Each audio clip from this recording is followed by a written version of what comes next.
మన నిద్రపోతున్నప్పుడు మన ఆత్మ మన బాడీలోంచి వెళ్ళిపోతది అని చాలామంది అంటూ ఉంటారనమాట. అండ్ కొంతమంది ఫీల్ అయితూ ఉంటారనమాట. మన ఉపనిషత్స్‌లో 'బృహదర్యంక' అనే ఒక ఉపనిషత్తులో క్లియర్‌గా మెన్షన్ చేసి ఉందనమాట.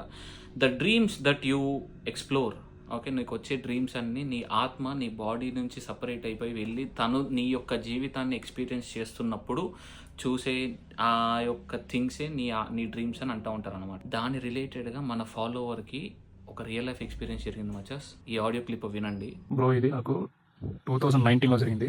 బీటెక్లో ఉన్నప్పుడు నేను యాక్చువల్గా మా ఫ్రెండ్ రూమ్కి వెళ్ళా సరదాగా. వెళ్ళిన కాసేపటికి వాళ్ళకి ఏదో పని ఉండి బయటికి వెళ్ళారు. రూమ్లో నేను ఒక్కనే ఉన్నా, లాకేసుకో పడుకున్నా.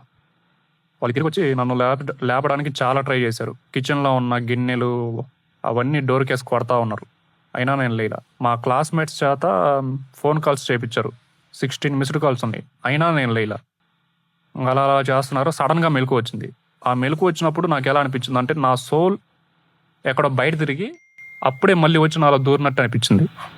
మా ఫ్రెండ్స్ చెప్పారు, ఒరే అరగంట నుంచి నిన్ను లేపడానికి ట్రై చేస్తున్నావు, నువ్వు లేయట్లేదు అని చెప్పారు. నాకు చాలా ఆశ్చర్యం వేసింది. అంటే నా సోల్ బయటకి ఎక్కడో వెళ్ళి తిరిగి అప్పుడు సడన్గా వచ్చి నాలో పడుకున్నట్టు, మళ్ళీ నాలో దూరినట్టు ఫీలింగ్ వచ్చింది. నాకు రియల్గా తెలిసింది. అంటే ఆ సోల్ అనేది నా సగం బాడీకి, నా లెగ్స్ నుంచి నడుము వరకు వచ్చేటప్పటికి నాకు మెలకు వచ్చింది.